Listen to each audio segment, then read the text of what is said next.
এই এলাকাটায় বর্তমানে আপনার এই অবস্থায় আছে, বাট এখানে একটা কমার্শিয়াল এস্টাবলিশমেন্ট তৈরি হচ্ছে, একটা ইউনিভার্সিটি হচ্ছে, একটা স্থাপত্য তৈরি হচ্ছে। খুব তাড়াতাড়ি এটার ভ্যালু বেড়ে যাবে এবং কমিউনিকেশনটা যেভাবে রাইজিং করতেছে এবং রাইজিং ইন্ডাস্ট্রি যেমন অ্যামাজন এখানে ফ্যাক্টরি করতেছে। আমাদের কমিউনিটিতে একটা বড় সমস্যা, সেটা হচ্ছে ডাউন পেমেন্টের ব্যাপারে চলে আসে। যখন আমি লোকেশন ঠিক করলাম, এখন আমি কত টাকা দেবো? ফেডারেল হাউজিং অথরিটির লোন, এটার ডাউন পেমেন্ট কিন্তু শুরু হয় 3.5% দিয়ে, এটা অলমোস্ট জিরোর কাছাকাছি।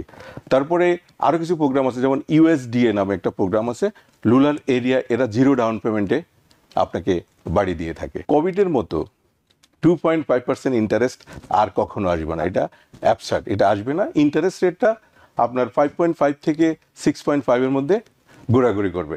একজন ব্যক্তির যেমন কমিউনিকেশন খুব ইম্পর্টেন্ট, ঠিক বাড়ির জন্য লোকেশনও অনেক বেশি ইম্পর্টেন্ট। যে অনেকে লোকেশনের উপর ডিপেন্ড করে বাড়িটা কি ড্রিম হবে নাকি তার জন্য পেইনফুল হবে, সেটা ডিপেন্ড করে। যদি একটু এই ব্যাপারটা একটু আমাদেরকে ক্লিয়ার করতেন যে লোকেশন কেন ইম্পর্টেন্ট, বাড়ি কেন? Thank you, Shantu. Thank you, TVN24 for inviting me. Actually, বাড়ি কেনার ক্ষেত্রে লোকেশন ইজ এভরিথিং। এখন লোকেশন, ভালো লোকেশন বলতে আমরা কি বুঝি? ভালো স্কুল ডিস্ট্রিক্ট, বেটার কমিউনিকেশন এবং সেফটি নেবারহুড, এবং ফাইনালি যদি বাড়ির রিসেল ভ্যালু ভালো থাকে, ওটাকে আমরা বলি যে গুড লোকেশন। এছাড়া আমাদেরকে আরও কিছু মনে রাখতে হয় যে ওই এলাকার ক্রাইম রেট কেমন, এবং ওই এলাকাটা অনুন্নত বাট ফিউচার ডেভেলপমেন্ট প্ল্যান আছে, সো এই এলাকাটাকে বেস্ট ধরে আপনি আগাতে পারেন। থ্যাংক ইউ শান্তি। না, সেক্ষেত্রে আপনি যে টপিকস গুলো বললেন যে এই জিনিসগুলো ইম্পর্টেন্ট, তো সেটা কি বায়ার ঠিক করবে নাকি আপনারা বায়ারকে সেই ব্যাপারে একটু পরামর্শ দিয়ে থাকেন যে এই জায়গাটা গ্রোয়িং, ডেভেলপিং হচ্ছে, ভবিষ্যতে আজ থেকে 10 বছর পর এটার ভ্যালু বেড়ে যাবে, সেই জায়গায় আপনাদের আসলে কতটা ভূমিকা থাকে? এই ক্ষেত্রে এই জন্য আমরা বলি যে যদি কারোর সাথে রিয়েলটার, এক্সপার্ট রিয়েলটার কাজ করে, উনি ডেফিনেটলি ওনাকে গাইড করেন যে এই এলাকাটায় বর্তমানে আপনার এই অবস্থায় আছে, বাট এখানে একটা কমার্শিয়াল এস্টাবলিশমেন্ট তৈরি হচ্ছে, একটা ইউনিভার্সিটি হচ্ছে, একটা স্থাপত্য তৈরি হচ্ছে। খুব তাড়াতাড়ি এটার ভ্যালু বেড়ে যাবে এবং কমিউনিকেশনটা যেভাবে রাইজিং করতেছে এবং রাইজিং ইন্ডাস্ট্রি যেমন অ্যামাজন এখানে ফ্যাক্টরি করতেছে, বা আপনার গুগলের এখানে বড় অফিস, ব্রাঞ্চ অফিস খুলবে, এই টাইপের যদি কোনো ফিউচার ডেভেলপমেন্ট প্ল্যান থাকে, আমরা আমাদের গাইড করি আমাদের ক্লায়েন্টদের, যেন তারা এই ক্ষেত্রে আপনারা যারা রিয়েলটর রয়েছেন সবাই তো বাড়ি বেচা কেনা বিক্রি করছে, সেখানে আপনার কিছু হয়তো ব্যতিক্রম থাকে যাদের সেন্স অফ হিউমার বা ফিউচার দূরদর্শিতা অনেক বেশি, যে বুঝতে পারে যে এই লোকেশনটা চেঞ্জ হতে পারে। সেক্ষেত্রে অবশ্যই আপনার অনন্য ভূমিকা রয়েছে, আমরা জানি সেটা। কিন্তু এই ক্ষেত্রে আপনার লোকেশন ঠিক হলো, আপনি আমাকে বললেন এই লোকেশনটা ভালো, সবই ঠিক হলো, কিন্তু আমাদের কমিউনিটিতে একটা বড় সমস্যা, সেটা হচ্ছে ডাউন পেমেন্টের ব্যাপারে চলে আসে। যখন আমি লোকেশন ঠিক করলাম, এখন আমি কত টাকা দেবো? দাম তো ডিপেন্ড করে হচ্ছে যে সেটা বিভিন্ন বিষয়ের উপরে, সেটা আমি না গেলাম, কিন্তু এই যে ডাউন পেমেন্ট, বা অনেকে আপনারা বললেন, অনেকে বলে জিরো ডাউন পেমেন্ট, একটা সারপ্রাইজিং ব্যাপার যে বাড়ি কিনতে কোনো টাকাই লাগবে না, সেটা যদি একটু ক্লিয়ার করতে পারেন। Thank you Shantu. দেখুন, যারা ফার্স্ট টাইম হোম বায়ার, তাদের জন্য একটা প্রোগ্রাম আছে, এফএইচএ, ফেডারেল হাউজিং অথরিটির লোন। এটার ডাউন পেমেন্ট কিন্তু শুরু হয় 3.5% দিয়ে, এটা অলমোস্ট জিরোর কাছাকাছি। তারপরে আরও কিছু প্রোগ্রাম আছে, যেমন ইউএসডিএ নামে একটা প্রোগ্রাম আছে, রুরাল এরিয়া, এরা জিরো ডাউন পেমেন্টে আপনাকে বাড়ি দিয়ে থাকে। এছাড়া কমার্শিয়াল আরও কিছু প্রোগ্রাম আছে, ল্যান্ডাররা কিছু প্রোগ্রাম আছে, যে ওনারা যেটা করে সেটা হলো, মনে করেন আপনি বলছেন যারা ইন্টারেস্টের ব্যাপারে তারা তখনই দেয় তাদের পছন্দ মতো জায়গাগুলোতে, যদি যেমন আপনি একটু আগে বলে রুরাল এরিয়াতে, যেখানে হয়তো গভর্নমেন্ট চাচ্ছে যে আপনি এখানে লোকেশন রেসিডেন্সিয়াল গড়ে উঠুক, সেখানে গভর্নমেন্ট আপনি বলছেন সহায়তা করে। এছাড়া কিছু কমার্শিয়াল যে লেন্ডার আছে, এরা কিন্তু কিছু গ্র্যান্ড প্রোগ্রাম দেয়। এই গ্র্যান্ডটাকে আপনি ডাউন পেমেন্ট হিসেবে ইউজ করে কিন্তু আপনি বাড়ির মালিক হয়ে যেতে পারেন। বাট এই ক্ষেত্রে আপনাকে আরেকটা জিনিস খেয়াল রাখতে হবে, দেখুন, আপনি যখন ডাউন পেমেন্ট কম দিবেন, সেক্ষেত্রে কিন্তু আপনার মান্থলি ইনস্টলমেন্টটা আর একটু বেড়ে যায়।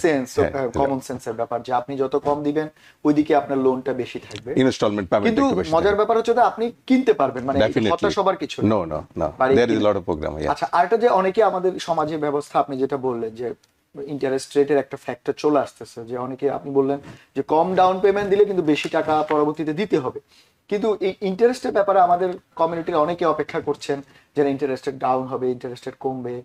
তো এই যে ইন্টারেস্টেড কমার যে চিন্তাটা, সেটাতে ইন্টারেস্ট রেট কমে ঠিকই, কিন্তু আবার ওদিকে বাড়ির দাম বেড়ে যায়। এটা যদি একটু বলতেন যে আসলে এটা কি ওয়েট করাটা উচিত, নাকি আপনার পছন্দ মতো বাড়ি পেলে আপনি এটাকে গ্র্যাব করা বুদ্ধিমানের কাজ? দেখুন, ইন্টারেস্ট রেট কিন্তু অনেকগুলো ফ্যাক্টরের উপর নির্ভর করে। একটা বড় ফ্যাক্টর হলো ফেডারেল রিজার্ভের নীতি। যখন আপনার রিজার্ভ বেশি থাকে তখন কিন্তু ইন্টারেস্ট রেট কম হয়। আবার দেখেন লেন্ডারদের বোরোইং কস্ট, যেমন দেখেন অনেক সময় দেখেন আপনি যখন আপনার ডিপোজিট অ্যাকাউন্টে টাকা রাখবেন দেখে 3% ইন্টারেস্ট পাচ্ছেন, দ্যাট ইজ এটা কিন্তু বড়ুয়াদের বোরোইং কস্ট। তো বোরোইং কস্ট বেশি হলে ইন্টারেস্ট রেট বেশি হয়। আবার অনেক সময় দেখবেন ইনফ্লেশন যখন বেশি হয় ইন্টারেস্ট রেট বেশি হয়। অনেক সময় দেখবেন যে ইকোনমি, বিভিন্ন কারণে ইকোনমি যখন স্ট্রঙ্গার হয় তখনও কিন্তু ইন্টারেস্ট রেট বেশি হয়। আবার অনেক সময় দেখা যায় যে আপনি যে লোনটাকে ইনভেস্ট করতেছেন এই লোনটার যদি রিস্কি লোন হয় সেক্ষেত্রেও কিন্তু ইন্টারেস্ট রেট বেশি হয়। এখন যদি আপনি স্পেসিফিক আমাকে বলতে বলেন যে ইন্টারেস্ট রেট সম্পর্কে, আমি আপনাকে স্পেসিফিক বললে আমি বলতে পারি কোভিডের মতো 2.5% ইন্টারেস্ট আর কখনো আসবে না। এটা অ্যাবসার্ড, এটা আসবে না। ইন্টারেস্ট রেটটা আপনার 5.5 থেকে 6.5 এর মধ্যে ঘোরাঘুরি করবে। আপনি যদি রেডি থাকেন এবং মেন্টালি প্রিপারেশন থাকে, আপনি আপনার স্বপ্নের বাড়ি অথবা ইনভেস্টমেন্টের জন্য যে প্ল্যান করতেছেন আপনি করে ফেলেন। Later there is a chance to refinance, আপনি ইন্টারেস্ট কমলে রিফাইন্যান্স করতে পারবেন। মানে তার মানে এরকম একটা বিশাল একটা সুযোগ থাকে। মানে অনেকে ভাবছে এখন আমি বেশি ইন্টারেস্টে বাড়ি কিনবো কিনা, কিন্তু আপনি বলছেন যে যদি কিনে ফেলেন, যদি ইন্টারেস্টেড ফেডারেল গভর্নমেন্ট কমায়, যেটার উপরে আপনাদের কারো হাত নেই, কারণ এটা তো হচ্ছে একটা গভর্নমেন্টের পলিসি, রাইট, সেক্ষেত্রে আপনি বলছেন রিফাইন্যান্স করা যায় ইজিলি, এবং সেক্ষেত্রে তার ইন্টারেস্টেড মানে কমেরটার সঙ্গে অ্যাডজাস্ট হয়ে যাবে, তখনকার রেটে চলে আসবে। It's a very good news, because অনেকে চিন্তা করছে যে আমি পরে কিনবো করবো, কিন্তু মজার ব্যাপার আপনি আপনি আরো ভালো বলতে পারবেন, ইন্টারেস্ট যখন কমে যায় তখন বাড়ির প্রাইস অটোমেটিক্যালি বেড়ে যায়। যারা বিক্রি করে তারা তো জানে যে এখন অনেকের আগ্রহ থাকবে। আচ্ছা, বাড়ি কেনার ক্ষেত্রে আরেকটা জিনিস, এটা হচ্ছে যে খরচের কিছু ব্যাপার থাকে, যেমন আমরা যেটাকে বলছি হাইডিং কস্টের মতো, বা এমন কিছু খরচ যেটা আসলে মানে সামনে হয়তো বোঝা যাচ্ছে না কিন্তু দিতে হয় অনেক বড় অঙ্কের। যেমন তার মধ্যে আছে আপনার যেমন ওনার পলিসি, লেন্ডার পলিসি, দুটো বড় একটা খরচের ব্যাপার আছে। এই খরচটা কেন করতে হয় আর এটা আসলে কি, মানে জিনিসটা যদি একটু বলতেন। অন্যান্য খরচের তা তো সবাই জানে, কিন্তু এটা একটু যদি আপনি এক্সপ্লেন করতেন। Thank you Shantu. আপনি বলতেছিলেন যে ক্লোজিং কস্টে দুইটা বড় পার্ট থাকে, একটা হলো ব্যাংক পার্ট আর একটা হলো টাইটেল পলিসি পার্ট। এই টাইটেল পলিসি পার্টেই ওনার পলিসি এবং লেন্ডার পলিসি নামে দুইটা ইন্স্যুরেন্স কিনতে হয়। এখন আপনি যদি কোশ্চেন করেন যে লেন্ডার পলিসি বা ওনার পলিসি জিনিসটা কি, সে মনে করেন আপনি যখন এই যে বাড়িটা কিনবেন, এই বাড়িটা কোনো একদিন ল্যান্ডে ছিল, ল্যান্ডের উপরে কেউ একজন বাড়ি নির্মাণ করছে, ওনার হয়েছে, পরে তার প্রফেশনাল খাতিরে বা অন্য কোনো কারণে হোক সে মুভ করার জন্য বাড়িটা হয়তো বিক্রি করছে এ থেকে বি এর কাছে, বি থেকে সি এর কাছে। এইভাবে দেখেন নিউ ইয়র্ক শহরের বাড়িগুলো 1910 সাল থেকে 1950 সাল অনেক পুরনো, অনেকবার 2025 পর্যন্ত হয়তো সে 30 বার হাত বদল হয়েছে, উই নেভার নো। এখন যদি মনে করেন কোথাও যদি এটার মালিকানায় কোনো ত্রুটি থাকে, অর্থাৎ এক্স এর বাড়ি ওয়াই বিক্রি করে ফেলছে, কোনো কারণে এটা হয় না, যদি হয়ে থাকে হ্যাঁ, তখন কি হবে, এই ওনার পলিসি আপনাকে কভার করবে। ওই যে এই যে রিস্কটা আছে এই রিস্কটা কভার করে ফেলবে। কোন রিস্কটা? সে আপনি বাড়ি কেনার সময় আপনি তো 20% ডাউন পেমেন্ট দিচ্ছেন। সো একটা বাড়ি যদি 1 মিলিয়ন হয় আপনি 20% $2 লক্ষ আপনি জমা দিচ্ছেন। এখন মালিকানার বিরোধের কারণে কিন্তু আপনি অনেকটা হারাতে বসেছেন, বাট এই ওনার পলিসি থাকলে এই ওনার পলিসির কারণে আপনি কভার্ড, আপনি আপনার যে লসটা সেটা কভার হয়ে যাবে। সেম থিং, আপনি 20% ডাউন পেমেন্ট দিয়েছেন, 80% কে দিয়েছে? ব্যাংক। এখন মালিকানায় ত্রুটি থাকলে ব্যাংকেরও তো রিস্কটা তৈরি হয়ে গেছে, কারণ ব্যাংকও তো তার ইনভেস্টমেন্টটা লুজ করতেছে। তখন এই ব্যাংক একটা লেন্ডার পলিসি কিনে রাখে, ওই লেন্ডার পলিসিটা তার ব্যাংকের যে লেন্ডারদের রিস্কটা এটা কভার করে। তার মানে হচ্ছে এটা অনেক বড় একটা জিনিস, কারণ আপনি জানেন না যে কি হতে পারে। তো এই যে যেমন আপনি অনেক আসলে মানে রিয়েল এস্টেট বিজনেসের অনেক ভেতরের কথা যে আমাদের দর্শককে বলেন সাধারণত, এবং এই জন্য অনেক উপকৃত হয়। যেমন এই দুটো জিনিস অনেকেরই জানা ছিল না, বা থাকলেও প্রশ্ন ছিল যে কেন আমাকে এই খরচটা দিতে হচ্ছে। অনেক ছোট্ট অল্প সময়ে অনেক সুন্দরভাবে বলেছেন। কিন্তু এটা তো গেল রেসিডেন্সিয়ালের ক্ষেত্রে। অনেকে চিন্তা করছে যে আমি ইনভেস্টমেন্ট পলিসিতে যাব বা ইনভেস্টমেন্ট প্রপার্টি কিনতে চাই। ইনভেস্টমেন্ট প্রপার্টি বলতে কমার্শিয়াল প্রপার্টি বা আদার। তো সেই ক্ষেত্রে ইনভেস্টমেন্টের জন্য মানে কোনটা আসলে ভালো, যে পুরো ফুল ক্যাশে কিনা, যে অনেকের কিন্তু অনেক ক্যাশ থাকে, আবার অনেকে চিন্তা করছে না ফুল ক্যাশে না, আমি ওই যে আপনি যেটা বলেন রেগুলার প্রসেসে কিনে, মানে আপনি তো দীর্ঘদিন এই বিজনেসের সঙ্গে আছেন, আপনার আসলে কি মনে হয় কোনটা ভালো হয়, যে ফুল ক্যাশে ভালো নাকি ওই লোনের মধ্যেই যাওয়া ভালো? Thank you Shantu. ইংরেজিতে একটা কথা আছে লিভারেজ। এই লিভারেজ শব্দের অর্থ হলো অন্যের ক্যাশ ইউজ করে নিজের সম্পত্তি বাড়ানো, নিজের অ্যাসেট বাড়ানো, নিজের টাকা বাড়ানো। সো আপনি 100% ডাউন পেমেন্ট দিয়ে একটা বাড়ি না কিনে আমাদের সাজেশনস থাকে যে আপনি 25% ডাউন পেমেন্ট দিয়ে 4টা প্রপার্টি কিনুন, এবং পরবর্তীতে যে আপনার যে রেন্টাল ইনকাম, এই রেন্টাল ইনকাম থেকে আপনি আপনার লোনের মর্গেজ পেমেন্টটা করুন। তো আমরা নর্মালি আমার কাছে যারা আসে আমরা বলি যে 25% ডাউন পেমেন্ট দেন, এতে করে আপনার একই সঙ্গে একটা প্রপার্টির বদলে একাধিক প্রপার্টির ওনারশিপ গ্রো করে। Thank you. তার মানে এর খুবই একটা সুন্দর কথা বললেন যে আপনি বলছেন একটা প্রপার্টি পুরো ক্যাশে না কিনে 4টা প্রপার্টিতে যদি সেটা ডিস্ট্রিবিউট করা যায়, সে 4টা প্রপার্টি তার হয়ে গেল, Right. এবং আপনি বলেন রেন্টাল বা অন্যান্য পারপাসে সে কিন্তু ইনকাম করতে পারে। এবং ওই ইনকাম থেকে তার মর্গেজ কিন্তু ইনস্টলমেন্ট এটা কি পসিবল যে আপনাকে 4টা প্রপার্টিতে লোন দিবে ব্যাংক? ডেফিনেটলি। আচ্ছা, সেক্ষেত্রে তো আপনারা রয়েছেন হেল্প করার জন্য। আমরা আছি এবং আমরা জেনে বলতেছি যে আমরা উই আর উইথ ইউ। আচ্ছা, সেই ক্ষেত্রে এই যে ইনভেস্টমেন্ট প্রপার্টিতে কি ধরনের প্রপার্টিগুলো কিনলে ভালো মনে হয় আপনার, মানে কি কি প্রপার্টিগুলো আপনার সাজেশন কি মনে হয় যে কোনগুলো নিলে মোটামুটি ভালো, যে প্রফিট করতে পারবে বা বিজনেস করতে পারবে? দেখুন, আমরা যখন ফার্স্ট টাইম হোম বায়াররা অনেক সময় ইমোশনের বশবর্তী হয়ে দেখেন একটা বাড়ি হয়তো দেখা গেল 700,000 দাম, কিন্তু বাড়িটা ওদের পছন্দ হয়ে গেলে ওরা ইমোশনের বশবর্তী 750 বা 800,000 দিয়েও কিনে ফেলে, বিকজ এটা ইমোশনের সাথে জড়িত। এখান থেকে সে রিটার্ন আশা করে না, যেহেতু এটা তার নিজের বাড়িতে থাকবে, নিজে যত্ন নিবে, রেসিডেন্সিয়ালের ক্ষেত্রে। কিন্তু কমার্শিয়াল যখনই আসে তখনই আমরা রেসিডেন্সিয়াল ইনকামের ক্ষেত্রে আমরা বলি যে তুমি সবসময় ROI রিটার্ন অফ ইনভেস্টমেন্ট। এখন রিটার্ন অফ ইনভেস্টমেন্টটা কি? রিটার্ন অফ ইনভেস্টমেন্টটা হলো আপনি কত টাকা ইনভেস্ট করে কত টাকা রিটার্ন পাচ্ছেন।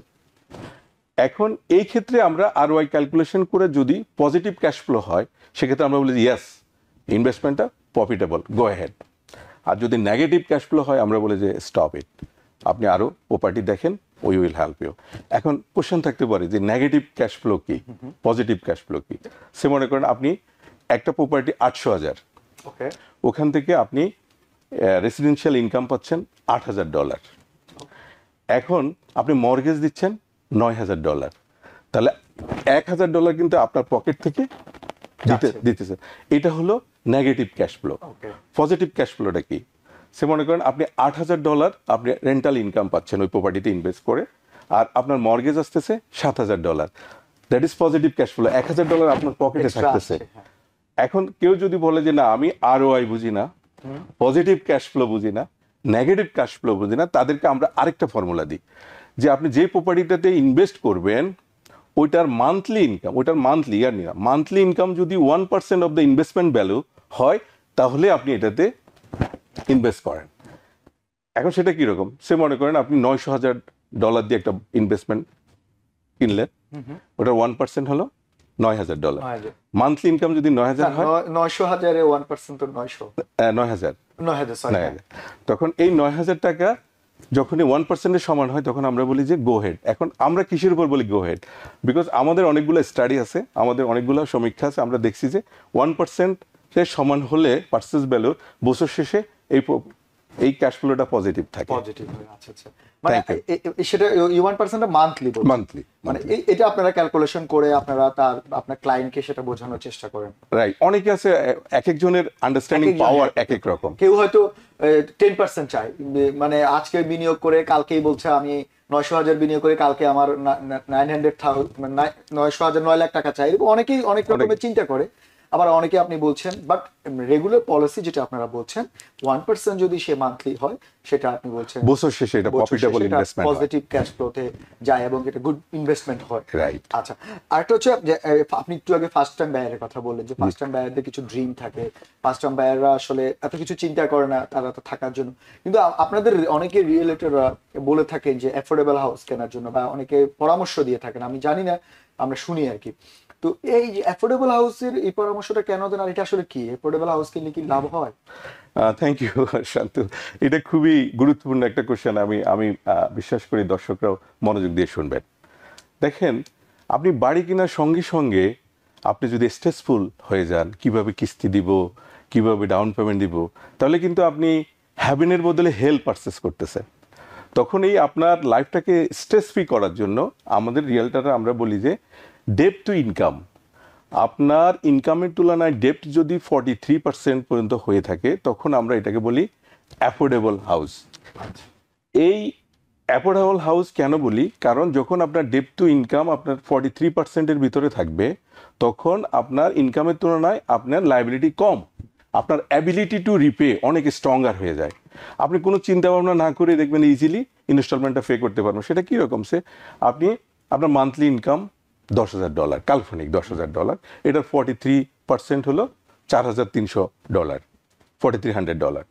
সো কোনো একটা কিস্তি যদি 4300-এর মধ্যে হয়, তাহলে আপনি স্ট্রেস ফ্রি লাইফ লিড করতে পারবেন। এই জন্য আমরা অ্যাফোর্ডেবল হাউস বলতে বোঝাই তার ইনকামের 43%-এর ভিতরে যদি তার ইনস্টলমেন্টটা, মান্থলি ইনস্টলমেন্টের কিস্তিটা থাকে, আমরা তাকে অ্যাফোর্ডেবল হোম বলে থাকি।